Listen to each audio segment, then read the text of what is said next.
And if I see a cookie lying about, I'm going to eat it. So fuck be offended. Yeah. Fat PTs. I'm not afraid to say I was fucking chunky as well. No, I'm not afraid to say I definitely got like unhealthily overweight in COVID. Yeah. Because I wanted to speak about that. I stopped doing everything and stopped doing my training. And I gave myself an excuse because the gym wasn't open. Yeah. So like, yeah, I thought like, what to speak about like giving yourself excuses. And now we've got more access to stuff than ever. It was way before I was a PT. I was got fucking way out of shape, just obese, just fat as fuck, and then I like needed to sort my life out. Got stripped it all off. Probably not in the healthiest way, but I was super lean, and then I got fat again during COVID, and then it was until after that I started PTing, that I got my qualifications. But that, I feel, gives me more experience to take into the gym to my clients, as I've been through all the body shapes. Yeah. So, and I've been super chunky, and at the end of last year, I stripped that all off again, and I feel healthier, even though I don't mind being a bit chunkier. Yeah. I quite like that body shape, and I'm not really training for aesthetics as such, because it's all like strongman stuff. I mean, that typical body shape, I don't think it's completely necessary. Yeah. And with stripping off that weight, I feel like my performance is still the same, still as strong, but I'm leaner, faster, more recoverable, and healthier. So I mean, there's something in it. Definitely. Like I've been an athlete my whole life. Not my whole life, I've definitely not. But done sports my whole life since the age of 4. So I was brought up to be quite healthy and disciplined, but that doesn't come naturally. Like you still have to apply that throughout your life. So, you know, people often say, oh, I wish I was a motivated person. Motivation's bullshit. It doesn't exist. And if you're looking for that and relying on that, you're never going to move forward. So I stopped my sports, just thought things would remain the same. And then I ended up getting quite chunky, overweight, didn't go to the gym or anything. And I was like, I need to sort my life out as well. And then that was when I trained to become a personal trainer. But I probably, going on the other side of the spectrum, went straight into bodybuilding. Okay. Thought that was maintainable, thought that was what was healthy, got absolutely shredded, and was preaching that to clients and lifestyle clients. And, you know, I would go through a cut phase, bulk phase. So actually what I was doing over a long period wasn't only unhealthy to get that extremely lean, but to go through a bulking phase of getting quite heavy and then stripping it all off mentally and physically, it didn't really serve me because I never actually felt healthy. You know, it just felt like vicious cycles. One extreme to the next. And it's not sustainable, that no, either. totally not. Particularly bodybuilders staying that lean, it's just not. Yeah. I think that's a bit deceptive as well, like, especially on social medias, is you only ever see everybody's good side. So, and there's no danger to stay like that all year round. Yeah. You know, it's just not possible for the majority of people to do that. Even like people will always share their throwbacks to when they were on stage and when they were lean. Well, that shows me that if that's something you're doing all the time and not showing your current self, you're not actually happy with how you are now. Yeah. I used to be that way. I used to do it. I'd take a million photos and be like, I don't look shredded enough. I can't post that. That's not great advertisement. Well, actually, posting those shredded photos of me wasn't the best advertisement anyway, because deep down, bodybuilding's not for everyone, and it probably wasn't something that was for me. I actually didn't feel happy. Yeah. I think it's more relatable when you show like the other end of the spectrum as well, or where you kind of normally sit. I think that's more relatable to the average person from a PT point of view, from attracting clients. I think you can go too far the other way, and it's scary for a lot of clients. Yeah. Like, no danger. How do you expect me to do that?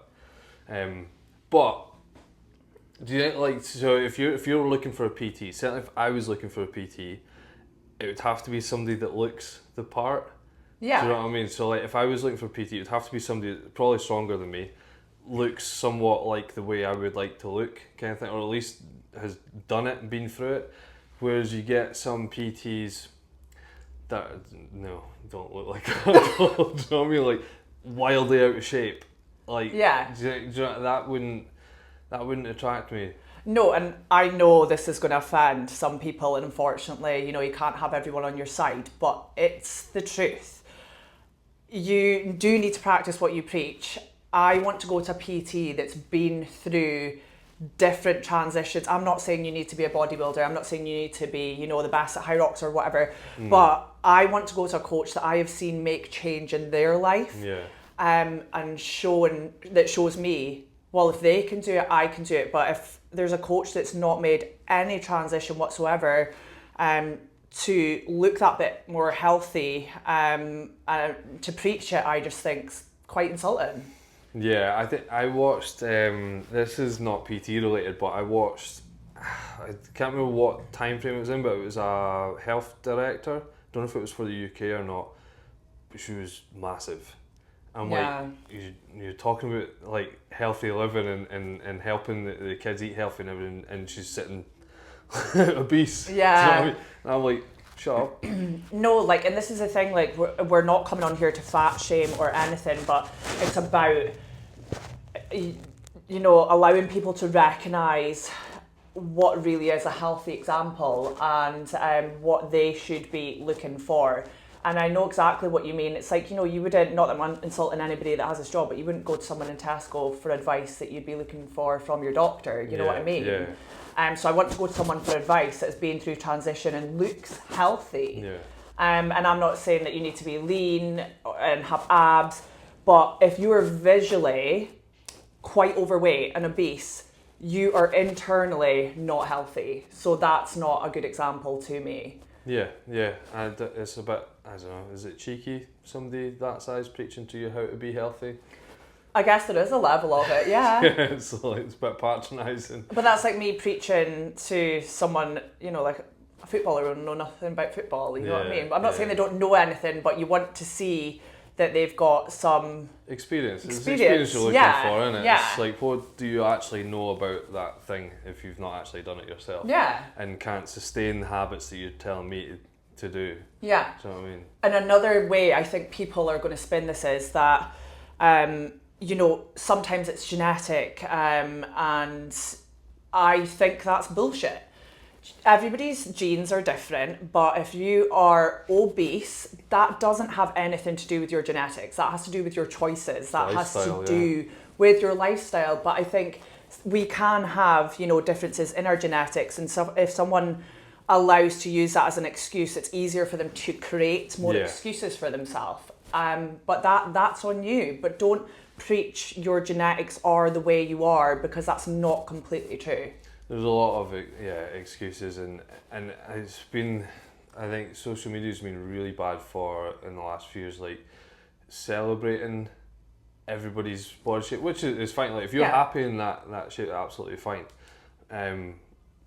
Particularly when it comes to somebody that's actually preaching about healthy living, and like, so from a PT point of view and stuff, you should be somewhat healthy yourself. Yeah. Do you know what I mean?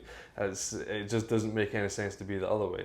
Like, if you can't look after yourself, what authority have you got to look after other people? Exactly. And I don't think this is actually a controversial topic for us to talk about, because it's our life, it's what we practice, and it's what we teach people.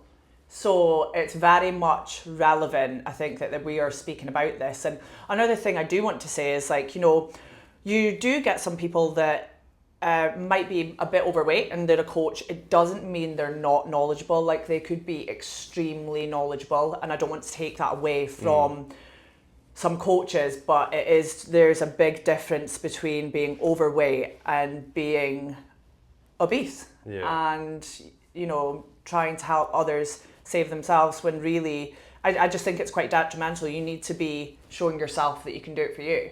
Oh yeah, absolutely, yeah, and it just comes down to experience again as well. Yeah.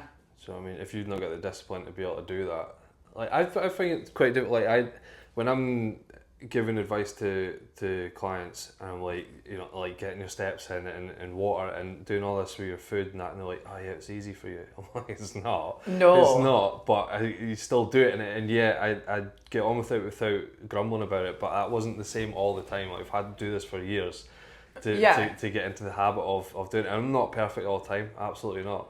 And you know, I'm not saying just eat like fucking boiled rice and chicken. No, on your no, tin, and do you know what I rice mean? You can cakes. still enjoy yourself, but within reason. Do you know what I mean? Yeah, like within reason and how detrimental it is going to be to you long term. Like I'm so about teaching clients flexibility, and I guess that's the easiest word to use. But you need to have discipline there more often than not to enjoy that and stay healthy and feel good about you. And I'm the same, like, I continually work on improving my habits, but I'm not perfect with my meal prep all the time. Today I've come really organised, I've went over to the shop and, I've got a wrapper, got whatever, but I don't feel bad for it because I continually, try and action habits that are going to make me feel better about myself, so it allows me to do stuff like that. Yeah, I think that's going off plan and think it's not that big a deal when your normal habits, when your healthy habits are that consistent and ongoing forever. When you go slightly off plan, it doesn't really do anything, does it? But if you could do that, 'cause it's like when, especially like office workers, I use the example all the time. Office workers, everybody's got a birthday in the office and bring in cake, eat the cake. Yeah. Do you know what I mean? But just don't have the whole cake every day. No, and that's the thing, isn't it? 100%. That experience thing hits for me as well. The like not just the body shape stuff. So I had I actually felt called out for this. It probably wasn't for me at all in the slightest. But it was this other PT saying about, I went to university and got all these degrees and everything and been studying it for years. I'm like, great. I've got all this experience, so what trumps what? Yeah. Do you know what I mean? 'Cause I think you get a bad rap for like PTs that have been through like an online course. Oh, yeah. And yeah, that's fair, but from my point of view, that's what I could do at the time. I was sparking, so I couldn't go to college full time. I've got kids, got a house. Online was the easiest way for me to get, and that qualification was just a legality to be able to do what I was doing anyway. And so from there, but all mine is experience. I've played every fucking sport under the sun. I competed in so many different sports, solo and team, and then into powerlifting, strongman stuff as well later on. So I feel like I've got the experience, and everything else is learnable. I don't feel like I had to sit through uni for years to be able to have any, gravitas around. Oh, absolutely. I wouldn't have done that PT cert if I didn't need to. Yeah. Because it taught me nothing. It was shite, yeah. It taught me fucking, it taught me nothing. Yeah. I'm going to stop me fucking polite here.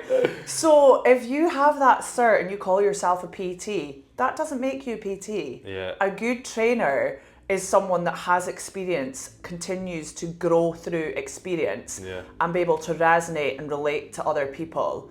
That ticket doesn't make you the fucking best PT out there. Nah, and everybody's got one. So, I know. It's like nobody's got it on their wall. Exactly. I don't even know where mine is. I actually only had my level 2 for the first few years. There you go. I only got the level 3 because it was a bundle. I know, but it's a joke. I wouldn't have had to do it. Yeah, to be honest, that course gave me more questions than it did answers. Yeah. And to be honest, like the teachers, they were good, it was fine, but it made no fucking sense. I learned more probably after it. We're talking to other PTs and people with experience again that had been through different things and like, nah, let's do it this way. Exactly that, and like as soon as I finished that course, I started going on like your BMR and everything, which everyone's going to undereat on that, and you're not learning anything. So you have to actively go out there, try the things yourself, see that it works to be able to help other people. Yeah, and I think that's where that experience comes in. Is a lot more important, like being through different body shape stuff. Yeah. So I've bulked up and I've gotten massive. I've gotten over big, and I was stripped off. Yeah. A couple of times. So I've been through all the body shapes, and I've seen it either way. And I've stripped off and held no strength. I've stripped off and kept all the strength and performance and everything. It's just different every time. You just learn every time that you do it. So absolutely. I think being a lifestyle coach, like having all that sort of experience and doing different things is what makes you the best lifestyle coach, not just going down, one sort of route. Like most people that want to do bodybuilding will just go to a bodybuilder, which I guess makes sense in a way, but you need to think about, there's sort of mental health and everything around that, and sometimes in terms of looking after habits around what the goal is that they're trying to achieve, they don't do it or teach it in the best way possible. Fat PTs. If you're looking for a PT, for me, you're not going to be looking for obese PT. You're not going to be looking for somebody that's just like skinny fit, like slim with no tone, no muscle, just skinny. Yeah. Obese. You want somebody that actually looks the part, that walks the walk instead of just talking. Do you know what I mean? I want someone to actually look healthy. Yeah. And you can look at someone, and if someone is obese, do not tell me that is healthy. You don't see any health within that. So if I'm going to a personal trainer, I want to learn from someone that has walked the walk, like you said. They've had different and various experiences of improving their life, seeing obstacles but overcoming them and making progress, not just staying where they are. I want you to practice what you preach. Yeah, that's what it comes down to. Yeah. Really, you're not gonna pick the skinny little kid to build strength in your 50s, do you know what I mean? Yeah. You want somebody who's been through it a little bit. Yeah. Who's got that experience, not just qualifications or papers. So like you could have all the information, you could have all the knowledge. If you're massively overweight, why haven't you used that knowledge yourself? To apply it to you and make your own life better. Because you're not telling me that, and I'm sure there is people that are more than happy being morbidly obese, but probably not. But are they? Not going to have a good quality of life, are they? They're going to have health issues and everything. So, why have you not applied that knowledge to yourself? How do you know that it actually works just because you read out a textbook? Yeah. And, we're not saying being a PT you need to look a specific way. So we're not trying to fat shame here or say you should have like a stereotype of how a PT should look. But if you are going to someone that is clearly very overweight, I don't think that's a healthy example. I don't think that's a good example. And that's just not someone that's going to teach you to be the best version of yourself if they can't do it for themselves. And I'm not just saying a few extra pounds. We're talking, pretty obese. And that is obesity, we're saying it as it is. It's not a picture of health. It's not. It's really not. Yeah, you want somebody who's been through it. And like I said, I've been through all the body shapes as well. Yeah. And some are more unhealthy than others, but I was learning as well and brought it back. It was always something that I was working towards, not just somebody that was, I'm just happy, this is me, I'm overweight, I'm obese. Like, you should do this though. And that's the thing, a lot of people will say, they are happy, but deep down are they? And this is where definitely over the years of me coaching, I've moved away from it being the aesthetic goal.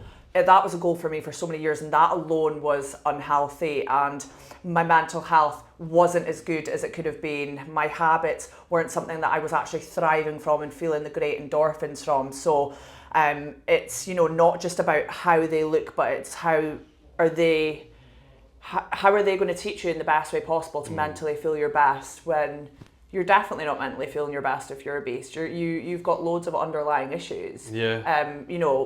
Internally and as well as externally. Yeah, I think even if you're comfortable with your aesthetic, you're still going to have health issues. Oh yeah. You can't be morbidly obese and not have health issues. It's sooner or later. Do you know what I mean? So it's, what are you doing about it? And as much all this knowledge, what are you actually doing about it? As much as the PT cert teaches you fucking nothing, it does teach you that if you are obese, you're more prone to heart failure, kidney failure, organ failure, cancers. Like the list goes on and on. Yeah. So that is one thing I did learn from my PT cert. And I did know, you're but more likely to die, aren't you? And we as PTs, we teach people, like, you're basically making them harder to kill. Yeah. So, I reference that quite a bit because I think it's a really cool way to put it. You're basically training to be harder to kill because you're less likely to have all the health problems. You're going to have stronger bones, stronger muscles, stronger heart, healthier lungs, all that. It's just more and more benefits. You're basically getting harder to kill. Yeah. So whereas being morbidly obese is like the complete opposite of that. So you can't really preach. For me, I wouldn't be looking for somebody that's at that level. I'd be looking for somebody that's like above the level that I'm at. Yeah. Do you know what I mean? To learn from. Yeah. Yeah, no, it's like you don't take advice from someone in Tesco about your finances. You know what I mean? Like, you go to someone that has experience working through them and knows what they're doing with it. So you could apply this to so many different things and give so many comparisons. So I just think in our industry, it is becoming normalised that it's okay to become a personal trainer and not be the greatest example of health. And like I said, you know, it's not just that you don't have abs or anything, it's that, you know, you are morbidly obese. And I think it's quite insulting, and it's not helping improve the industry or people's views. Like, you know, normalising obesity is becoming so much more apparent, and it shouldn't be. Yeah. That is you normalising ill health. You know, there's so much models nowadays, and God forbid you commented on it, you are an awful person for fat shaming someone that is of a certain size that is clearly unhealthy. Well, you're not in the wrong for that. They are in the wrong for normalising it. Yeah, I think that's yeah, social media's been bad for like glamorizing bigger bodies, or just anything that's kind of out of the norm that's really not healthy. And like, yeah, you get in trouble for saying anything because you'll offend somebody. Oh, so fuck, be offended. Yeah. Do you know what I mean? It's not gonna. You're still not gonna tell. Like, if you're happy with that, fine. If you think you're big and beautiful, great. But it's not fucking healthy. No. Do you know what I mean? It's not being nasty, like, you know, commenting or having an opinion on that. That's not being nasty. It's facts. Science tells you that. It is facts. Yeah. So I mean, I wouldn't go on my way to comment. Oh, it's just a waste of No, my time. no. But I'm not gonna sit and think, oh yeah, big is beautiful. That's great. Shut up. It's not like fat people are ugly. It's you're gonna die soon. Yeah. You know what I mean? So I actually love that. You can't say anything nowadays without, you know, people becoming snowflakes. Well, there are already snowflakes. Yeah, if you're getting offended, yeah. And no, we're totally within our remit to talk about this. Yeah, I think, and it's like we've been in this industry, that's what we deal with all the time. People come to us because they're overweight and they need help, or they're underweight and they need help, or they're weak and they need to be strong. Yeah. Do you know what I mean? Or they don't perform or move in the way that they should, so they come to us to get fixed. We can't just ignore. We're like, you're fine. You look great. Yeah. You should be happy with yourself. Because then It's not healthy. It's not, and We're it's like, not. I can see that them. you're overweight. I can see that you're underweight. I can see you're weak as shit, and you can't touch your toes. Let's fix it. Yeah. Do you know what I mean? If I didn't if we didn't recognize that, if we didn't acknowledge that, we wouldn't be able to fix it. That's literally our whole job. That's the thing in coaching. You know, it's an expensive thing to invest in. You want to see change from it. Yeah. I want people to change and improve, because that's also how my business keeps improving, and I manage to reach out to more people so they can become more healthy. So it's not a case of us, you know, shaming people that are overweight, you know, in terms of clients. It's a case of us chatting about, I don't think you're a great example of a personal trainer if you're obese. Yeah. And you don't have a right to, in my eyes, be judging or advising people on how to drastically change their life if you are morbidly obese, unless you're doing it yourself. Yeah, I think it's a bit cheeky for somebody to. Yeah. Like, so I've seen that. I think it's a health secretary or something like that, and they were massive. They were morbidly obese, like giving advice on, you know, like, oh, we need to make everybody's meals healthier. We need to change the school meal system. And we're like, how can you be preaching that when you clearly don't follow that advice yourself? Yeah. Yeah, it is. It's offensive. Yeah. You know, even a lot of people, it's not just in the personal training industry, fitness industry, it's even in our own health industry. You know, you're being advised from potentially morbidly obese nurses or doctors about your BMI or how you're not healthy and you're at the risk of getting diabetes. Well, you know, pot call kettle black. Why should I take advice from you if you're not looking after you? Like I said, it's not that it doesn't make you a great PT, it doesn't make you a great nurse or a great doctor, but you should have a responsibility to look healthy and look after yourself, to look after others in the best way possible. What do you think about this Ozempic? I could go on and on about this. You know, I was really, really pissed off. I had someone follow me 2 days ago, the Skinny Jab Queen. That's literally her Instagram. I've not seen that. And all of her transformations were people that had lost 5-6 stone on Ozempic. And I actually got so angry because she'd taken credit for something that is so detrimental to people's health that they don't yet know about and is in no way healthy, to put that out there. And people have to understand it wasn't easy to get to where you are now if you are morbidly obese. It happens over a period of time, so it's not going to be easy to get to where you are to be healthy. That is an easy route. That is a quick fix that is not going to be sustainable long term. It's not something that's going to make you fucking happy. But and it's not a quick fix though, is it? It's yeah. Because it's got all the detrimental effects after it as well. Quick fix in terms of seeing the scales go down. Yeah. But if you are defining your life over numbers and scale weight, there's something seriously wrong. But it's like, look at Hollywood. They were all glamorizing morbidly obese models. Now that the Skinny Jab's available, everyone's taking it. So what is it? You've got some coaches out there that have spoken about taking it, which really does make me so angry, because that shows me your work ethic is not very great, because you're not willing to push through hard and tough situations to overcome them. Found a magic pill. Yeah. Which we preach all the time does not exist. And you want clients to pay you to make change in their life, even if you're not punting it to them, but you've spoken about taking it. You want people to pay you. Yeah. I don't fucking think so. Yeah. I've actually had a few people come to me, and I'm not punishing them for doing it, because, when people are struggling, they're at a loss, they'll take the advice that is floating around there, and a lot of it is the Skinny Jabs, and came to me with their mental health in a hole. Because if you're not eating, your appetite's suppressed, your hormones are suppressed, that is going to have such a negative knock-on effect. And it's taken me months of working with them to get them to a place of actually starting to feel okay with doing the day-to-day things. Yeah. So you can take... Yeah, this is the problem. Like, even though it's a quick fix and stuff, folk they think they'll be happier when the scale weight goes down. Likely not really that much happier. And then when you take it, it'll maybe strip off. It's not fat, it's just mass. Yeah. And when that strips off, great, you've went down the scale, but you've not changed the relationship with anything, with food, with exercise, with daily habits. You've not made yourself healthier. On the back of that, I want to speak about genetics. A lot of people taking these Skinny Jabs are saying they're taking them because they have bad genetics that doesn't allow them to lose weight. That's bullshit.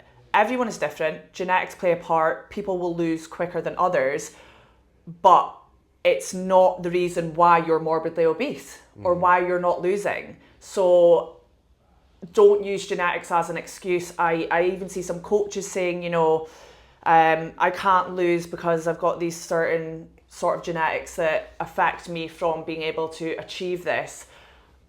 That is bullshit. And what are you teaching people? Yeah, and I get there is things, people have got stuff that's going to make it harder, like they won't lose stuff as fast. It generally doesn't happen for anyone as quick as you think it will anyway. No. But it can and it will happen. It's pretty damn possible not to. Yeah. You know what I mean? It's just how much excuses you're going to give yourself to make it alright, to justify why you can't do it. And I think if things are a little bit tougher for you and people recognise they are going to have to put a lot more work than others, that excuse then knocks on to other areas of their life where they then keep making more excuses, and it's just, oh, well, my genetics, I can't do this because of my genetics. I can't achieve that because of my genetics. Yeah. When it's not true. Yeah, just harder. Yeah. It's unfortunate, but it is unfortunate. Still possible. But the endorphins that you experience from pushing through that hard, it's just not compatible. Yeah, people get themselves into a state of unhealthiness over such a long period of time. It's probably the most consistent I've ever done anything to get there, and then they're expecting a 6-week shred or 12 weeks, and then that's all they have to do, and they're back to normal, and they don't have to do anything again after that. That's shit. You spend years getting yourself to that point. You have to expect it's going to take at least the same time to get And it's actually also, people need to understand, it's about making it part of your identity and not just seeing it as a chore and something you have to do to look a certain way. Like, it's changing your identity and what you are doing in your life to create you right now. So, and that needs to go on, into the rest of your life. You're going to have peaks and troughs and where you're more active and you're not. But if you, like you said, do coaching and join a 6 or 12 week shred and stop straight after that, you're just back at square one or worse, actually. And probably faster. Yeah. As well. Yeah, exactly. So that's why I never launch 12 week shreds. I'll maybe launch something that's like, 12 weeks of working on habits, because even in just those 3 months, it takes time to learn how to make change, but you're not going to get shredded. That's what my 12-week program is about. It's not about, and I tell them all at the beginning, it's not a shred program. No. It's not, that's not my goal here. My goal is to change your habits, your lifestyle over that 12 weeks, so that you come out the other end of it much better. Yeah. Hence why it's called Level Up. It's not 12-week shred. Yeah. Do you know what I mean? It's not, although that's typically somewhat of their goals, which is absolutely fine, but that's not the idea behind it. And actually, the fat loss becomes a lot more natural when you stop focusing on it. Yeah, we're not. Yeah, it's focusing on doing the habits, making those. They make 10 times more progress. And I've noticed that. Obviously, when I was a PT at the beginning, I was really young. I was 20 years old. Went down the route of your BMR and sort of 12-week shed and everything, and realised that actually it was really hard to get people to achieve stuff because I was targeting it in the wrong way. And that the average habit change takes 61 days to change one habit. That's what they roughly say. So in 12 weeks, don't expect to change your entire life. You need to start somewhere. And this is the thing, like, even if a morbidly obese coach now starts, I have respect for them, because they're now showing they can make change and that they can help you make change. And I do think you should be inspiring to your clients. They should look up to you and be like, I want to achieve similar things. Yeah, well, that's a big thing for me as well. If I'm not doing something that's kind of above average, or it's not inspiring people to follow suit or to take heed of my words, then why would they come to me at all? Do you know what I mean? And I don't expect them to land on my doorstep if I'm not doing something like that. Why would they? It's just another person, isn't it? Yeah, and also for myself as well, for my own what's the word I'm looking for? For my own sort of fulfillment and reward, I need to do that for myself. So people need to understand, don't just look at it as one goal with your coach. You want to achieve that one goal of feeling one way or looking one way. Like, once you've reached that goal, you set your next one. You keep leveling up. It's always progression, Yeah. Do you want to say, I don't want to come on and be like, I am the pinnacle of health, because there's things where... No, I mean... Do you know what I mean? I'm not the I'm not pinnacle fucking of health. shredded, and even...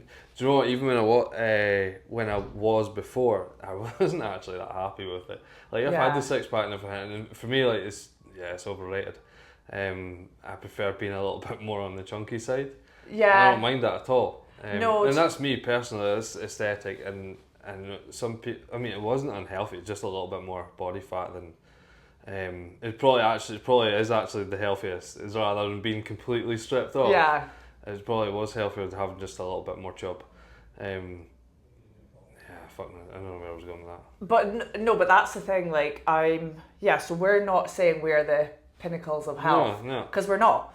But we practice what we preach to try and improve all the time, and especially this year, I've been saying to all my clients and putting on my Instagram, I'm going to become the happiest, healthiest and fittest I've ever been. Now, that doesn't mean the leanest I've ever been, like when I was a bodybuilder, because I wasn't happy. It's not to do with aesthetics or weight. Yeah, or getting as strong as possible with gaining the extra amount of fat. No, I want to be able to do different things, get out and run if I need to, or, get out and do a high rocks if I need to, but also at the same time being fit, healthy and happy is me looking after my habits, achieving those things, and enjoying a wine at the weekend or enjoying some downtime and knowing it's not going to have a detrimental impact. Yeah, I think it's the habits that you consistently do over time, and that doesn't mean that you can't, like, eat fucking plain chicken with no flavour on it, Oh, and no. boiled rice and broccoli. Do you know what I mean? We eat stuff that we like. Like, I have 6 different meals in a day.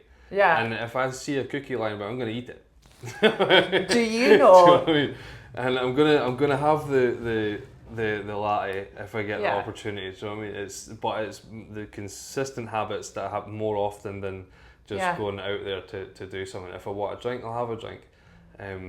But my habits are like getting energy expenditure, getting in the gym all the time, training hard, continuously over time. Do you know what I mean? So if I wanted to strip off, it wouldn't take that long because I'm already got those habits. I'm already healthy. I'd just be a bit more strict.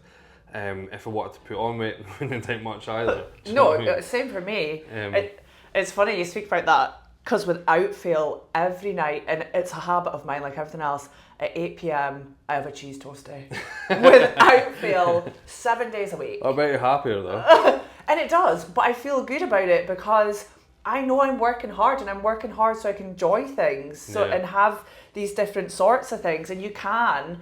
But if you're, morbidly obese and then preaching that you can still have that when you're not seeing improvement or making improvement, then I think that's different. That's not sending the right message. Yeah, no, absolutely, yeah. There needs to be a balance of sorts. Yeah. Yeah. Absolutely. I also love a bottle of wine every weekend. And I tell my clients that. I'm like, that's my thing. I work hard for it. I never preached them at clients that were like super strict. I think that's exhausting as well, lying like that as well. I don't think there's very many people actually do that. And if you're gonna say like, oh no, that's really bad, shouldn't be doing that. I only drink water.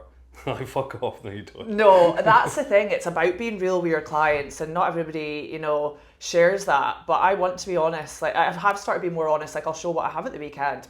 I'm not going to feel guilty if I'm totally having different foods off and a bottle of wine.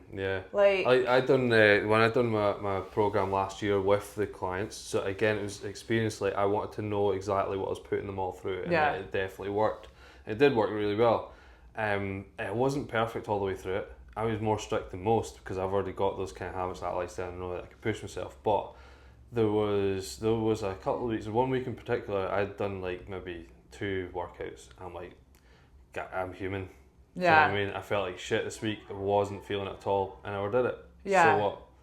That's the thing. We don't go every week of the year giving 100%. We really don't. That's also unrealistic. It's not sustainable, and it's just not healthy. It's just not achievable, really. Yeah, I think a lot of the times you're just maintaining. It's just going through the motions, and that's fine as well. Yeah, exactly. There will be weeks where you don't do as much as you did the week prior, so it's not a case of us saying that we're better than anyone, but we are coming on here to teach you that, be sustainable the majority of the time, and you can live your life happy, more free, and just continue to grow.